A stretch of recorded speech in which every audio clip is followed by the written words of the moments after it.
প্রিয় ছাত্রছাত্রী, science activity চ্যানেলের নতুন একটি পরীক্ষায় তোমাদের সবাইকে স্বাগত জানাই।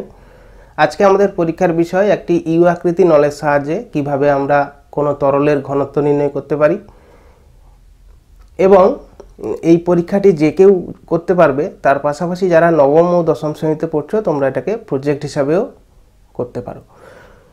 তো এই পরীক্ষা করার জন্য এরকম একটি স্কেল লাগবে এবং একটি স্বচ্ছ পাইপ। এই পাইপটি বাজারে লেভেল পাইপ নামে পরিচিত, হার্ডওয়্যার্স দোকানে পাওয়া যাবে, 10 টাকার মধ্যেই পাওয়া যায়। সেলোটেপ দিয়ে এটাকে ইউ আকৃতির মতো করা হয়েছে, যদিও এই অংশটা একটু দূর থেকেই ঘোরানো হয়েছে। তার কারণ এখানে লক্ষ্য রাখতে হবে এই পাইপটি যেন এইভাবে চিপে না যায়, তাহলে পরীক্ষায় ঠিকঠাক ফল আসবে না বা পরীক্ষাটি ব্যাহত হবে। তো এই যে সেটআপটা তৈরি হলেই আমাদের পরীক্ষা সহজেই করা যাবে। পরীক্ষা করার জন্য দুটি তরলের দরকার, একটি যেটার ঘনত্ব নির্ণয় করতে চাই, আর একটি তরল যার ঘনত্ব জানা আছে। এক্ষেত্রে আমরা বেশিরভাগ ক্ষেত্রে জল ব্যবহার করি, কারণ জলের ঘনত্ব জানা আছে এবং জল সহজে পাওয়া যায়। এখন যেহেতু জল একটি তরল হিসেবে ব্যবহার করা হয়, তাহলে অপর যে তরলটি ব্যবহার করা হবে অবশ্যই সেই তরলটিকে এমন হতে হবে যেন জলের সঙ্গে না মেশে। অর্থাৎ যে সমস্ত তরল জলের সঙ্গে মিশে যায় তাদের ঘনত্ব এই পদ্ধতিতে নির্ণয় করা যাবে না। তো প্রথমে আমাদের কি করতে হবে, কিছুটা পরিমাণ জল এই পাইপের মধ্যে আগে থেকে ভরে নিতে হবে। এখানে জলে কিছুটা রং দেওয়া হয়েছে, তার কারণ যাতে ভিডিওতে ভালো করে দৃশ্যমান হয়।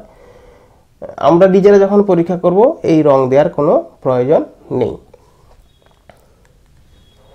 তো আমরা দেখতে পাচ্ছি জলের সমোচ্চশীলতা ধর্মের জন্য দুদিকে দুটো নলেরই জলের যে তল সেটা একই উচ্চতায় আছে, এবং এই জল দেওয়ার সময় অনেক সময় বাতাস থেকে যেতে পারে, সেটা লক্ষ্য রাখতে হবে। যদি থেকে যায় তাহলে হালকা করে টোকা দিলে সেই জলটা নিচের দিকে চলে আসবে, বাতাস উপরে চলে যাবে। তো এই অবস্থায় আমরা এখানে কেরোসিনের ঘনত্ব নির্ণয় করব। তো তাহলে কি করতে হবে না, আমাদের অন্য একটা যে কোনো একটা বাহুতে আমরা কেরোসিন দিচ্ছি। এখানে আমার হাতের বাম দিকে কিছুটা কেরোসিন দিয়ে ভর্তি করছি, এবং দেখতে পাচ্ছি কেরোসিন দেওয়ার সঙ্গে সঙ্গে একটা পরিবর্তন হলো। জলের স্তর এদিকে চলে এসছে আর কেরোসিন এই পর্যন্ত আছে। এবং আমরা যদি এখানে ভাবি, এখানে 8 সেন্টিমিটারে এই যে বাম দিকের যে জলের তল আছে, অর্থাৎ এই 8 সেন্টিমিটার বরাবর যদি তলটা ভাবি, তাহলে তার দুদিকেই হচ্ছে জল আছে, অর্থাৎ সেই অংশে চাপ সমান। অর্থাৎ অন্যভাবে বলতে পারি, এই 8 সেন্টিমিটার উপর থেকে বাম দিকে যতটা জল আছে সে যে পরিমাণ চাপ দেয়, 8 সেন্টিমিটার উপর থেকে কেরোসিন যতটা আছে সে ততটাই চাপ দেয়। তো এখানে আমরা একটা সমীকরণের মতো বানাতে পারি যে যদি জলের স্তম্ভের উচ্চতা এই সাধারণ বিন্দু থেকে, অর্থাৎ দুদিকেই জল আছে এরকম অবস্থা থেকে, যদি এই দিকের বাম দিকের আমার হাতের ডান দিকটা যদি জল আছে, কারণ জল যদি H1 হয় গভীর উচ্চতা, আর তার ঘনত্ব যদি D1 হয়, কেরোসিনের উচ্চতা যদি H2 হয় এবং তার ঘনত্ব যদি D2 হয়, তাহলে আমরা বলতে পারি যে কোনো গভীরতায় তরলের চাপ হয় HDG। এখানে বলতে পারি H1D1G, সেটা হচ্ছে জলের স্তম্ভের চাপ, কেরোসিনে হচ্ছে H2D2G, যেখানে D2 হচ্ছে তরলের ঘনত্ব।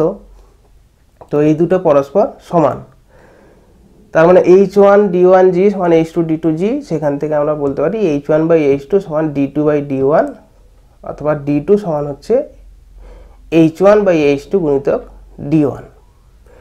এখানে D1 হচ্ছে জলের ঘনত্ব আর D2 হচ্ছে অজানা তরলটা মানে কেরোসিনের ঘনত্ব এখানে। অর্থাৎ H1H2 জানতে পারলে আমরা D2 পেয়ে যাচ্ছি, কারণ D1 হচ্ছে 1 সিজিএস পদ্ধতিতে আর এসআই পদ্ধতিতে 1000। তাহলে সিজিএস পদ্ধতিতে হিসাব করলে কোনো সমস্যাই নেই। H1/H2টাই হচ্ছে কেরোসিনের ঘনত্ব এখানে। তো এখানে H1 পাওয়ার উপায় হচ্ছে এই সাধারণ বিন্দু হচ্ছে, সাধারণ যে দুদিকেই জল আছে এরকম অবস্থা হচ্ছে 8 সেন্টিমিটারে, আর দিকে জল আছে 16.8। তাহলে 8 সেন্টিমিটার আর 16.8 হচ্ছে 16.8 থেকে 8 বাদ দিলে 8.8 সেন্টিমিটার হচ্ছে H1। একইভাবে 8 থেকে কেরোসিন আছে 19 পর্যন্ত, তার 19 থেকে 8 বাদ দিলে 11, তাহলে 11 সেন্টিমিটার হচ্ছে H2। তার মানে আমরা যদি H1 8.8 আর H2 যদি 11 বসাই, এদের অনুপাত করলেই কেরোসিনের ঘনত্ব পাওয়া যাবে। তো এইভাবে আমরা যে কোনো তরলের ঘনত্ব বের করতে পারবো, এবং অবশ্যই সেই তরলটি জলের সঙ্গে যাতে না মিশে যায় সেই দিকটা লক্ষ্য রাখতে হবে। অন্য একটি ভিডিওতে আবার নিশ্চয়ই দেখা হবে। আশা করি তোমরা ভিডিওটি দেখে এই পরীক্ষাটি বাড়িতে করবে। সবাইকে আবার ধন্যবাদ জানাই।